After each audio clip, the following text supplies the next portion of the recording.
George Renoa, Ph.D. 2020 Oak Avenue, Springfield, Nebraska. Date of exam, December 15th, 1997. 4 p.m. Patient name, Jill Ingram. Age 17.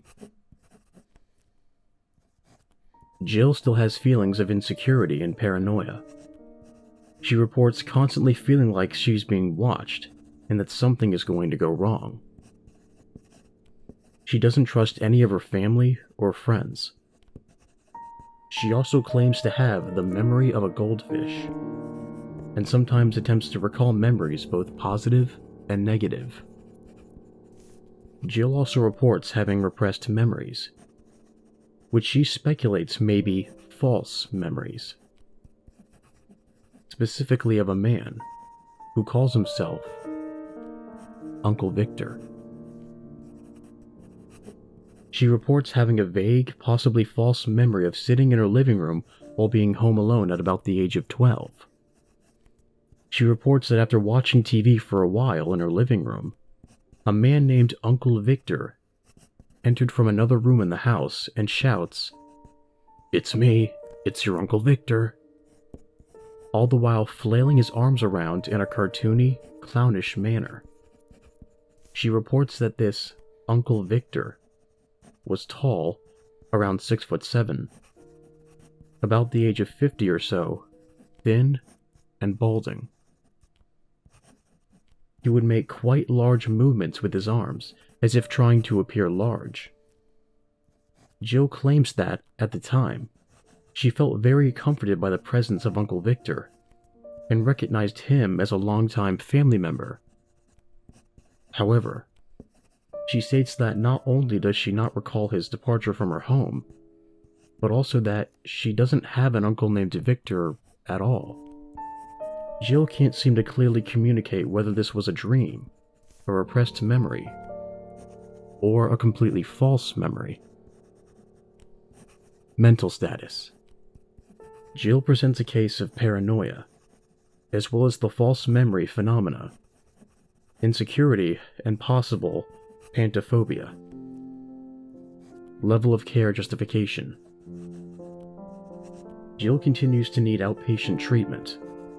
She continues to exhibit paranoid behaviors that interfere with her day-to-day functioning and requires continued treatment.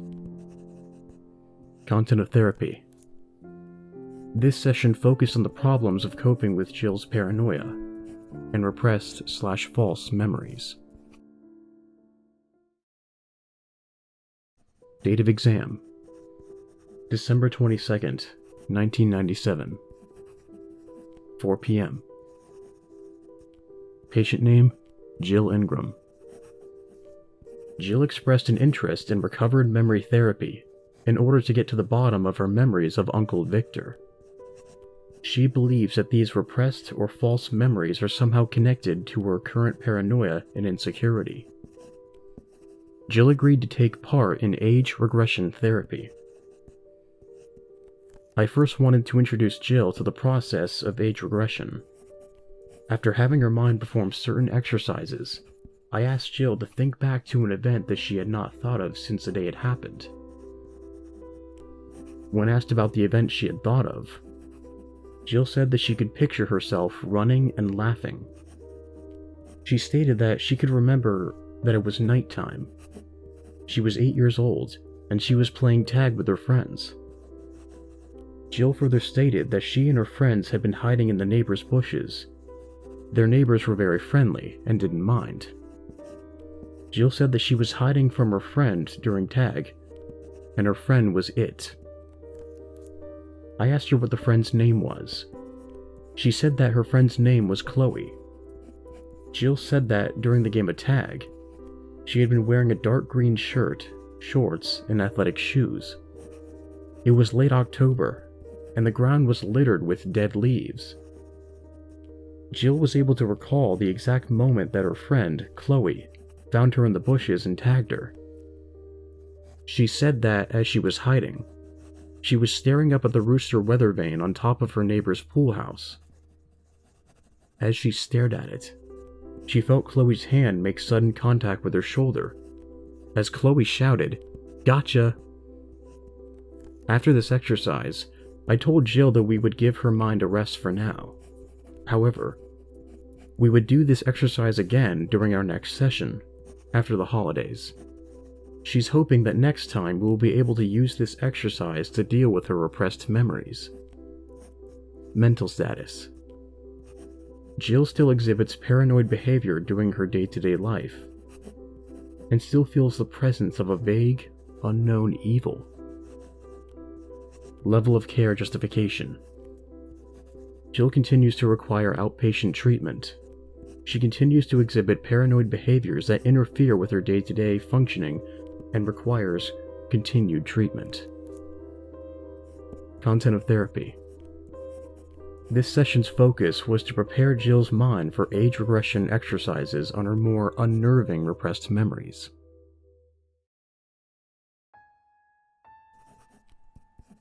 Date of exam: January 7th, 1998, 2 p.m. Patient name: Reese Baxter, age 18.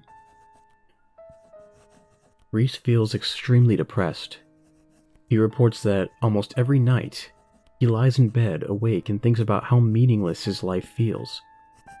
He feels alone, even in the presence of his family and friends. Reese feels frustrated by the fact that he always feels lonely, saying that it's because he thinks he's not supposed to feel lonely. He is completely uninterested in eating. His mother will give him pills that make him hungry, but even then, he just doesn't want to eat. He is rapidly losing weight. I asked Reese why he expressed such a disinterest in eating. Reese replied by saying that he was unsure, and that he just didn't want to eat when he felt sad. Something about his answer didn't satisfy me. I asked him if there was any possible way for him to know exactly why he never wanted to eat. Reese told me that he would rather not talk about it. I insisted him to talk about it. After a long silence, Reese told me that it was because of a bad memory he had in his kitchen with his uncle. He stated that his uncle's name was Victor.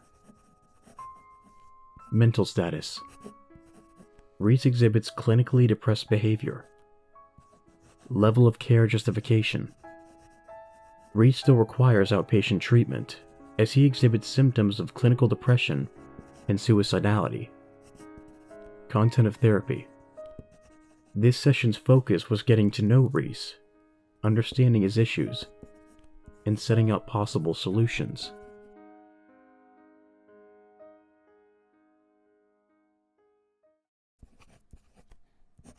Date of exam: January 10th, 1998, 4 p.m. Patient name: Jill Ingram. Jill reports having a much more relaxed state of mind following the age regression exercise.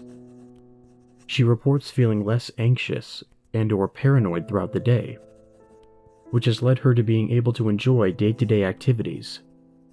However, she expressed to me that she still did not feel ready to use the age regression exercise for unpleasant memories. We decided to use the exercise with a positive memory once more.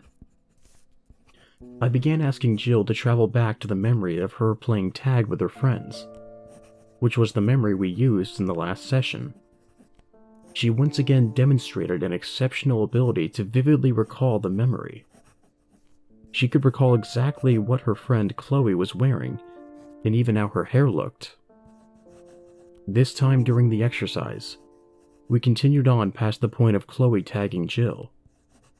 Jill then described, in detail, what she remembered about the rest of their game of tag. She stated that she leapt out from the bush and ran after Chloe, and then after one of her other friends that she was playing, named Sarah. Jill further stated that she recalled chasing Sarah all the way through the neighbor's yard and over to the side of her own house. At this point in the exercise, Jill paused. I asked her to continue. She did. but somewhat hesitantly. She stated that she recalled chasing Sarah around the corner of her house. I asked Jill what happened after she rounded the corner. Jill replied by telling me that once she rounded the corner, there was someone waiting there for her, arms outstretched. I asked Jill who it was. Jill paused once again. She appeared to be trying to remember who the person was. After about 7 seconds, Jill's eyes opened and she leapt from the couch. She appeared to be very stressed and quickly left the room, crying. Mental status. At the beginning of the session, Jill seemed to be the most relaxed I've ever seen her. However, at the end of the session, Jill appeared to be extremely stressed and even traumatized. Level of care justification. Jill still has a lot of lingering trauma, and I hope she considers returning for another session. Content of therapy. This session was conducted to keep Jill exercising her memory, so that we may access the repressed areas.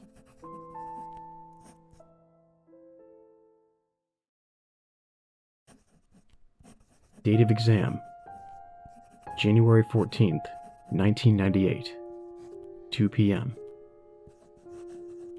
Patient name: Reese Baxter. Reese is still feeling very depressed every day. He still doesn't eat, and he's rapidly losing weight. I asked him about his bad memory involving his Uncle Victor, and why it has contributed so much to his disinterest in eating. Reese was reluctant to talk about it at first, but eventually worked up the courage. Reese stated that when he was 15, his parents left him alone for a weekend. They left him money for food. The first day, Friday, he went to get fast food. The next day, Saturday night, Reese states that when he was about to leave his house to get food, he noticed his Uncle Victor sitting in the kitchen. Reese said that, at the time, he recognized Victor, but was nevertheless unsettled by the fact that Victor had simply appeared out of nowhere in his kitchen and was just sitting there with all the lights turned off. Reese said that the man shouted, "It's me! It's your Uncle Victor!" before saying, "You don't have to go anywhere for food, Reese. I'll cook you something." Reese reports that he then sat down on the couch and watched as Uncle Victor cooked a meal by the stove, while whistling some 1930s show tune, curiously keeping all the lights off while he cooked. At this time, Reese had an unsettling feeling, but despite this, he had no intention of getting up and leaving.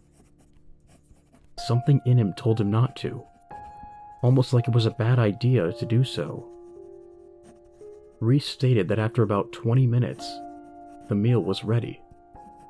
Victor brought a plate of eggs, toast, and bacon over to Reese, setting it down in front of him on the coffee table. Reese further stated that, in that moment, he felt sort of unsettled and thus felt inclined to reject the food Victor had made for him. Once he did, Reese stated that his Uncle Victor suddenly grew extremely angry and brought his fist down hard on the coffee table, shouting, "Eat your goddamn food your uncle made for you!" I asked Reese what happened next, but Reese reports that he has no recollection of what happened after Victor yelled at him. The rest of the night is a blur in his memory. He just remembers waking up the next morning, and his uncle no longer being there. Reese also reports that, upon telling his parents about what happened between him and his Uncle Victor that night, his parents replied by telling him that he does not have an uncle named Victor. Mental status. Reese exhibits clinically depressed behavior and seemingly repressed memories. Level of care justification.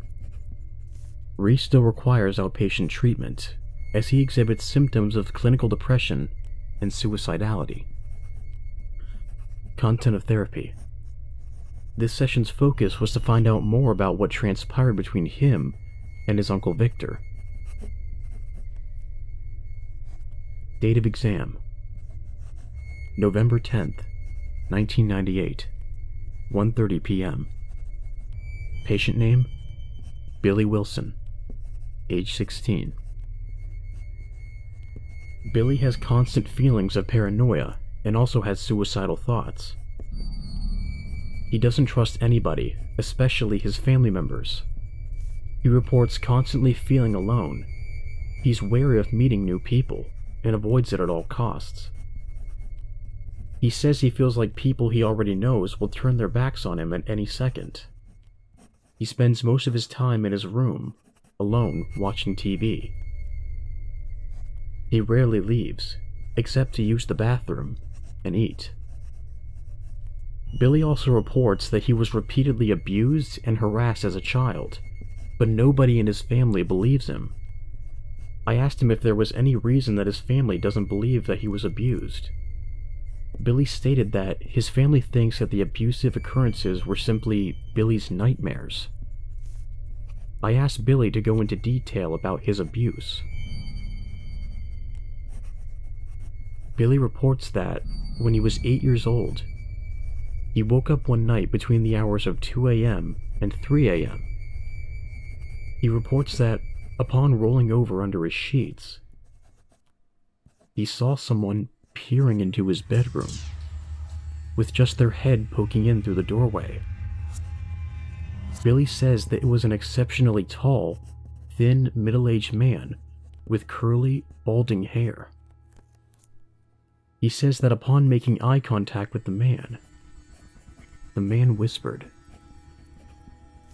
"Psst, you asleep?" Billy says that he sheepishly replied by saying, "No." Billy says that the man then entered his room and climbed into his bed next to him. The man then rolled over, pulled the covers over himself, and began sleeping. Billy says that he was not able to sleep that night and didn't want to get out of bed for fear of waking the man up. Billy states that when he woke up the next morning, the man was gone. I asked Billy if he had recognized this man. Billy said that he did. We unfortunately ran out of time before we could touch upon this more. But before Billy left, I asked him if this was the only experience of this nature he had. Billy said that it was not. Mental status. Billy shows symptoms of clinical depression and pistonthropia. Level of care justification. Billy still requires outpatient treatment, as his depression prohibits him from enjoying day-to-day life. Content of therapy. This session's focus was getting to know Billy, as well as understanding the issues that he struggles with. Date of exam: November 17th, 1998, 1:30 p.m. Patient name: Billy Wilson.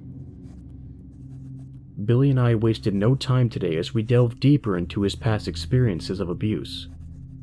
He reports that he has not said anything to his parents about our last session, as they have heard the story many times and continue not to believe him.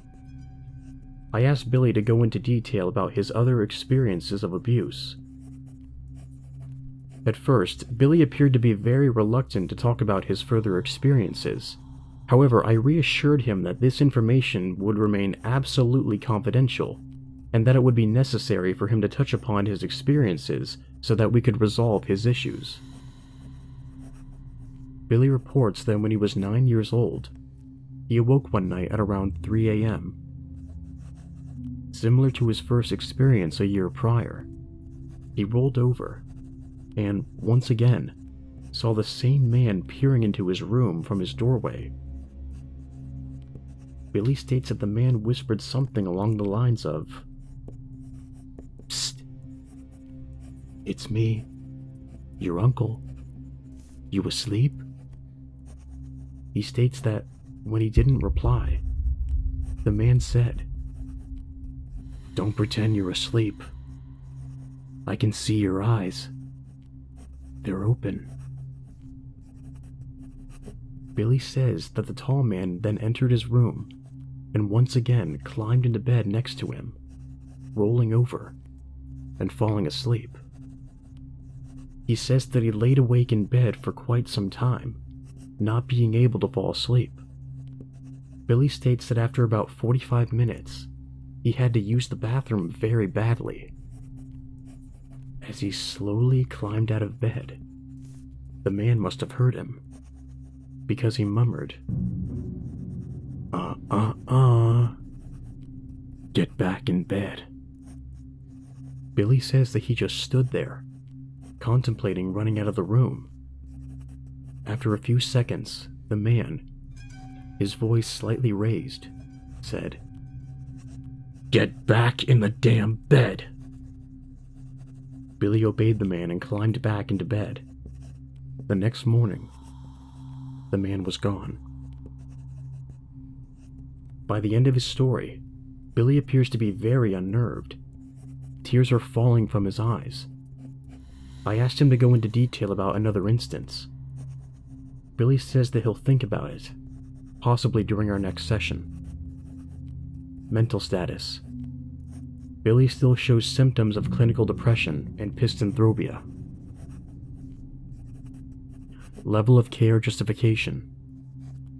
Billy still requires outpatient treatment, as his memories of abuse are still bothering him. They are possibly repressed memories or false memories, though he denies the possibility of the memories being false. Content of therapy. This session's focus was to explore these bad memories Billy has.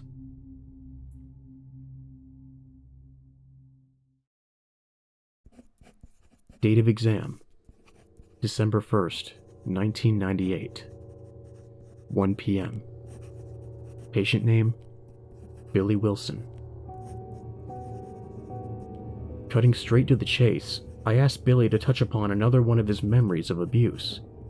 Billy was initially reluctant, so I had to assure him that it was indeed necessary to resolving his issues. Billy seemed very emotionally distraught by the thoughts of these memories, but he eventually agreed to share another one of these memories.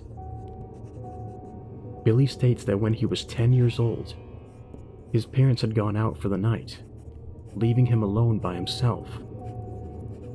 He remembers again waking up in the middle of the night, this time around 12 a.m. His parents were not back yet.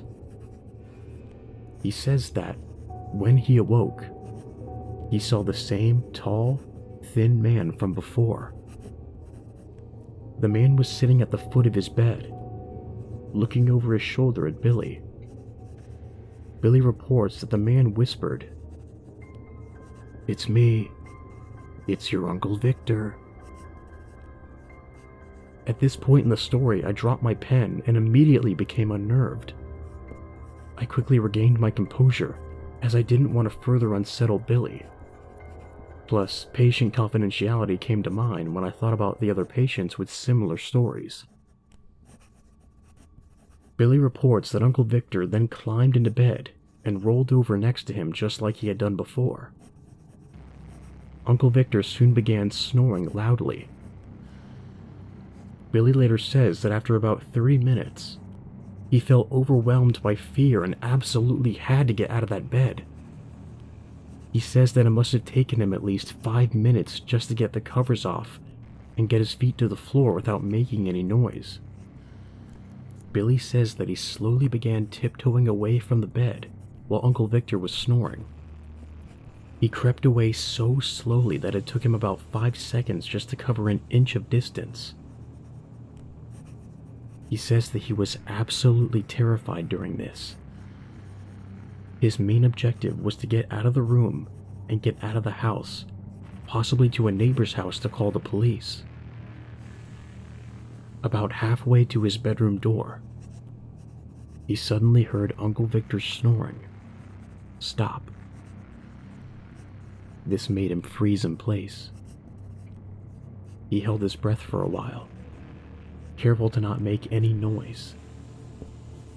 After about 15 seconds, Uncle Victor said, under his breath, "Get in the damn bed." Billy was too terrified to get back into bed and started walking towards his door again. The second he started walking towards his door, Uncle Victor shot up out of the bed and screamed, "Get back here!" and began chasing after Billy. Billy ran down the stairs while Victor chased after him. He ran all the way to the front door and ran out of the house.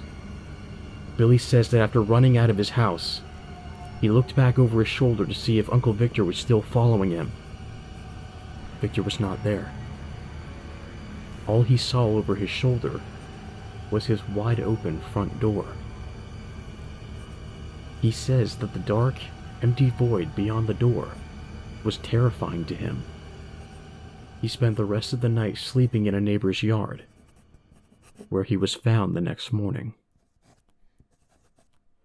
I was in absolute shock after hearing Billy's story. Unsure of what to do next, I asked him to describe Uncle Victor's face to me. I figured a composite sketch was in order. This had to be reported to the authorities.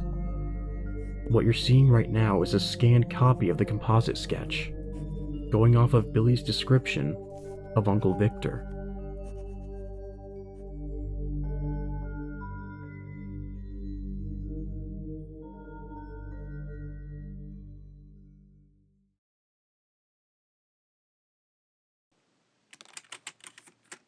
Thomas Randerall, Ph.D. Clarity for Health Therapy, 45 Harper Way, Springfield, Nebraska. Patient name, Sally Rona. Visit date, November 3rd, 1999. This is a 3-year-old white female who lives with her father in Springfield, Nebraska. She was referred to our offices by her father, George Rona, Ph.D. Sally presents to our office for afraid of monsters in her bedroom. Sally was interviewed with her father, George, whose reliability is good. Sally reports being afraid to go to bed at night. She's afraid of monsters in her closet or under her bed. She's afraid to go to sleep and will often put off sleep by reading a book. She will often leave all the lights on in her bedroom, which affects her sleep. She's afraid to get out of bed to use the bathroom. Sally was asked when this had started. Sally reports this having started over the summer. She claims that this was not due to having seen something on TV or in a movie. Sally was asked to recall back to the exact day during the summer that she'd begun fearing monsters in her room. Sally reports that she and her family went camping at the end of July. She claims that during their camping trip, she was playing in the woods and got lost. George confirms this story to be true. Sally reports that she was lost for a number of hours, leading into nighttime. She claims that she sat under a tree for quite some time, hoping that someone would come and find her the next morning. Sally also reports that after a while of sitting under a tree, a tall, thin man appeared out of the darkness and lent her his hand. She claims that he told her he would help her find her way back, on the condition that she sit by the campfire he had built in the woods and sing campfire songs with him. Sally claims that she followed the man through the woods to his campfire. She reports vaguely recognizing the man as they sang campfire songs. After a while, the man is reported to have led Sally back to her campsite. George reports not having seen the man, rather only seeing Sally come out of the woods. George also states that this therapy session was the first he had heard about Sally vaguely recognizing the man. I asked Sally where she recognized him from. Sally says that she cannot put her finger on it, but that she thinks the man might be a family member. I asked her why she thought this. Sally says that this is because when the man returned her to her campsite, and she thanked him, he replied by saying, "You're welcome. You can call on your Uncle Victor anytime you need to." Once Sally said this, her father seemed to grow extremely distressed during our session. George may need a private session of his own. He seemed quite unstable after hearing his daughter's story.